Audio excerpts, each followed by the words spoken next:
Pozdravljeni v Športnem pogledu, tokrat v sredo. Zaradi izrednih razmer lahko rečeva volitev za predsednika Olimpijskega komiteja Slovenije. Včeraj smo dobili novega predsednika, Bogdana Gabrovca. O recimo predvolilnih in volilnih zdrahah, mešetarjenju z glasovi ne bi preveč izgubljala besed, ker konec koncev niso odločale, mar ne? Ja, seveda ne. Pač zmagovalca je na koncu bila vsebina in volilna kampanja, če strnemo.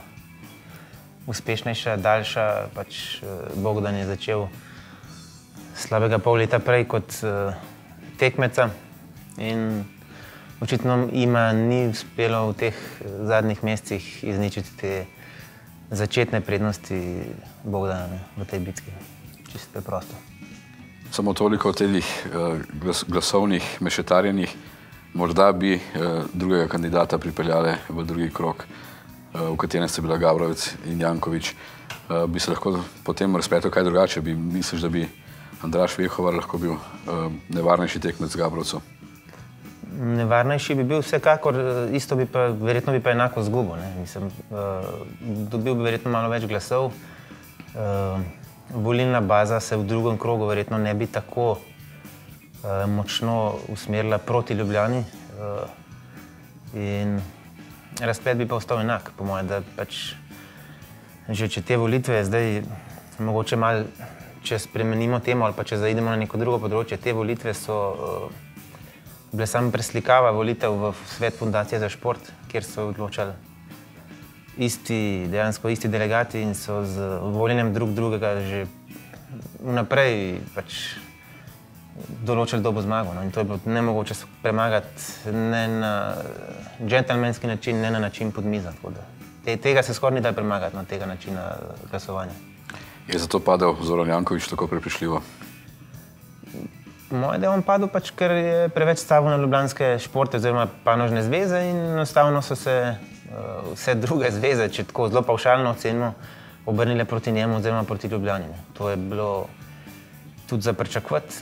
Nenazadnje je bilo že na državnozborskih volitvah zelo podobno in potem na županskih, se pravi, če jih združimo, pač v Ljubljani zmagal, v Sloveniji ni prišel niti v parlament in ta razplet volitev za predsednika OKS je samo preslikava tega. Ni v nobenem smislu presenečenja. Torej, Ljubljana podpira Jankovića, vsi drugi so proti njemu. Na neko pavšalno ceno bi res lahko tako rekel. Kaj je za pričakovati od Bogdana Gabrovca? Nekako je v predvolilnih soočenjih poudarjal, da slovenski šport ni v krizi, da je sistem dober, da ga je treba malo spremeniti in nadgraditi. Je to v teh kriznih časih prava usmeritev ali bi morali kaj res konkretnega in korenitega spremeniti, da bi se prilagodili novim časom? Pobud je veliko tudi za neke radikalne spremembe, ki pa so na nek način niso možne. Tudi zaenkrat ni nobene potrebe za tem. Vse pogodbe z sponzorji ali pa večina pogodb je sklenjenih najmanj še za 2 leti, se pravi do Olimpijskih iger v Riu 2016.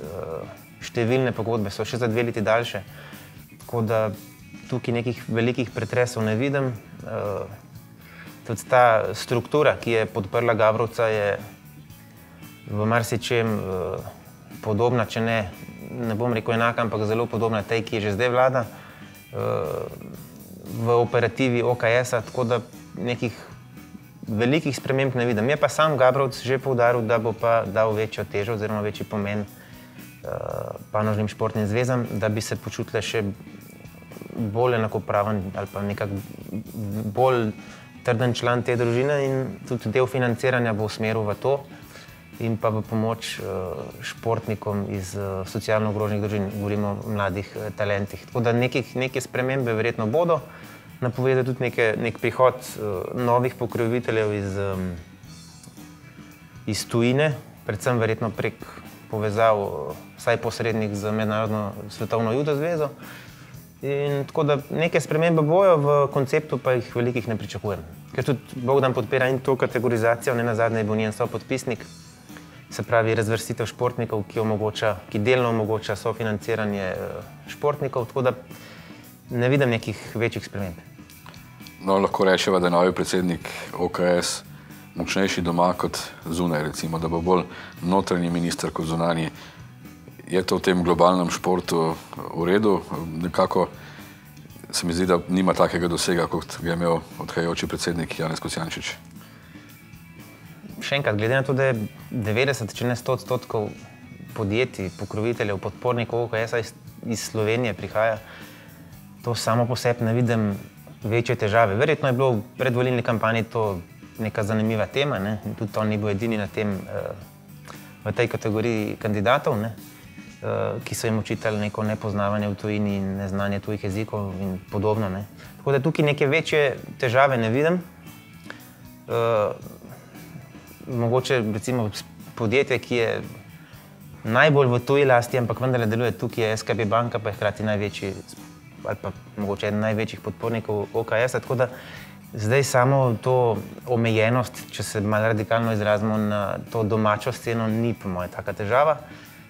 Na zasedanje MOK-a bo šel tako z njim generalni sekretar, ki res da še ni izbran, bo za njega potreben javni razpis.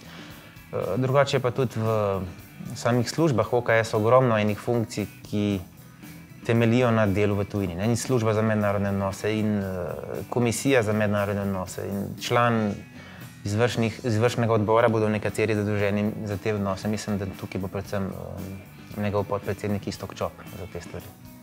Če se za konec dotakneva še enega poraženega kandidata, Andraž Vehovar, bivši športnik, vrhunski z olimpijsko kolajno, nekako je predstavljal svež veter v tej kampanji.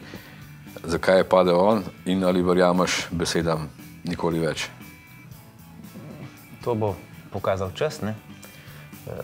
Marsikdo se je že zarekel, oziroma marsikdo je že napovedal nikoli več, pa se je potem vrnil recimo tudi še en poraženi kandidat, je bil med temi, ne? No, tudi odhajajoči predsednik je že kakšen mandat nazaj rekel, da ne bo več kandidiral. Pa so se potem premislili, tako da sej tudi Andraž je tukaj nabral verjetno neke bogate izkušnje, ki bi mu lahko prav prišle čez 4 leta, če ne že prej.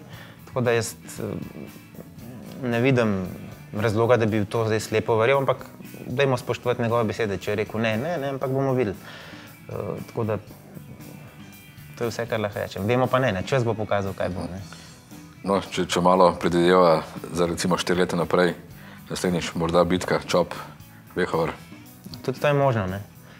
Ali bojo pa mogoče kolektivni športi našli enega še močnejšega kandidata, ki bi se lahko še močnejše zoperstavil tekmecem, če lahko spet to družino razdelimo na take zelo pavšalne stvari, kolektivno, nekolektivno. Tako da vse je možno, tudi Čop, Vehovar, seveda. Hvala, Jernej. Vas. Lep pozdrav.